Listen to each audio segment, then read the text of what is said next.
Suzuki Baleno और Toyota Glanza, Suzuki Brezza और Toyota urban cruiser. इन गाड़ियों में कोई फ़र्क नहीं है सिवाय नाम के या थोड़े बहुत कॉस्मेटिक चेंजेस के। इंडिया में ना काफ़ी सारे कार ब्रांड्स कोलैबोरेशन में गाड़ियाँ बना रहे हैं और एक ही प्लेटफॉर्म का यूज़ करते हैं, लेकिन एक बात है, ये सारी कार्स दिखने में भी काफ़ी अलग लगती हैं और चलने में भी। इंटरनेट पर लोग इनके कोलैबोरेशन को लेकर काफ़ी निराश दिखाई दे रहे हैं क्योंकि टोयोटा सुजुकी कार्स को सिंपली रीबैच करके बेच रही है। इन गाड़ियों में ना कोई डिज़ाइन चेंजेस हैं, ना कोई फीचर्स एडिट हैं, इंजन भी सेम है, इंटीरियर भी सेम है, ड्राइविंग एक्सपीरियंस भी सेम है। तो अब लोग नाराज़ तो होंगे ही क्योंकि वो टोयोटा को रिलायबिलिटी और सर्विस के लिए जानते हैं और सुजुकी का तो आपको पता ही है। इसके बावजूद भी सुजुकी के ये दो रीबैच वर्जन्स टोयोटा के लिए 42% सेल से लेकर आते हैं। 42 मायने रखते हैं 42%। और इसका प्रूफ हम इंडियन ऑटो मार्केट में टोयोटा के बढ़ते हुए शेयर से भी देख सकते हैं, क्योंकि 2019 में टोयोटा का इंडियन मार्केट में 4.61% का शेयर था, जो कि 22 में बढ़कर 5.33% का हो गया। चलो ये सब तो ठीक है, लेकिन सबसे बड़ी चोट तो उन्हें लगी है जो टोयोटा की छोटी कार्स को ओन करते थे, क्योंकि बलिनो की बिल्ड क्वालिटी कहाँ और टोयोटा की बिल्ड क्वालिटी कहाँ।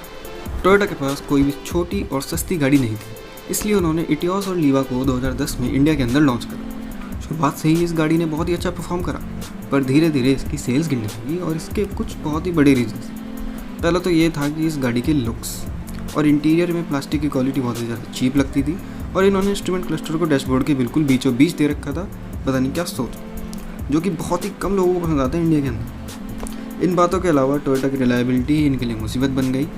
अपनी ठीक ठाक फ्यूल एफिशिएंसी और बहुत ही अच्छी रिलायबिलिटी और सर्विस की वजह से गाड़ी टैक्सी ड्राइवर्स को बहुत ही पसंद आने लगी।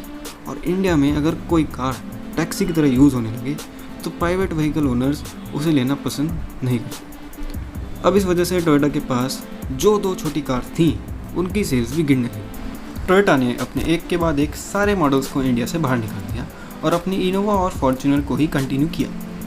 टोयोटा ने 2020 सेकेंड हाफ में ये स्टेटमेंट दिया कि वो इंडिया में और आगे एक्सपेंड नहीं करेंगे, और उसका रीज़न उन्होंने ये दिया कि इंडिया दुनिया की उन देशों में से एक है कि जहाँ पर गाड़ियों पर सबसे ज़्यादा टैक्सेस लगते हैं। अब इंडिया में कार्स पर टैक्स उनके साइज़ और इंजन कैपेसिटी के हिसाब से लगते हैं, और यही टोयोटा के लिए बहुत बड़ी दिक्कत हो गई, क्योंकि टोयोटा के इंजन्स काफ़ी बड़े होते हैं और उनके डीजल इंजन्स की डिमांड बहुत ज़्यादा है। इसलिए इन टैक्सेस पर टोयोटा के चेयरमैन ने 2018 में ये कहा था कि इंडियन गवर्नमेंट को एमिशंस पर टैक्स लगानी चाहिए, ना कि इंजन और गाड़ी के साइज़ पर। टोयोटा ने अब डिसाइड किया है कि वो इंडिया के लिए कोई भी नया मॉडल डेवलप नहीं करेंगे। इसलिए उन्होंने सुजुकी के साथ एक ग्लोबल डील साइन करी है, जिसमें टोयोटा सुजुकी को अपने इलेक्ट्रिक सिस्टम देंगे ग्लोबल मार्केट के लिए, और इसके बदले सुजुकी टोयोटा को सियाज और अर्टिगा देंगे इंडिया के लिए, जिसके बजाय वो बलिनो और ब्रीज़ा को बेच रहे हैं यहाँ पर। लेकिन बैज या लोगो चेंज करके गाड़ियों को बेचने से ब्रांड का बहुत ही ज़्यादा डाउनफॉल होता है, क्योंकि ब्रांड पार्टनरशिप अक्सर ऐसा लगता है जैसे कस्टमर को धोखा दिया जा रहा हो। और ये बात टोयोटा के लिए बहुत ही ज़्यादा सच हो जाती है, क्योंकि टोयोटा की कार्स बनाने की पॉलिसी हमेशा से ही सुजुकी की कार्स बनाने की पॉलिसी से हमेशा से ही अलग रही है। पर फिर भी टोयोटा इससे थोड़ा ज़्यादा फ़ायदे में ही है, क्योंकि वो ईयर ऑन ईयर 0.65% की ग्रोथ दिखा रहे हैं और इंडिया में 6th लार्जेस्ट ऑटोमेकर बन चुके हैं।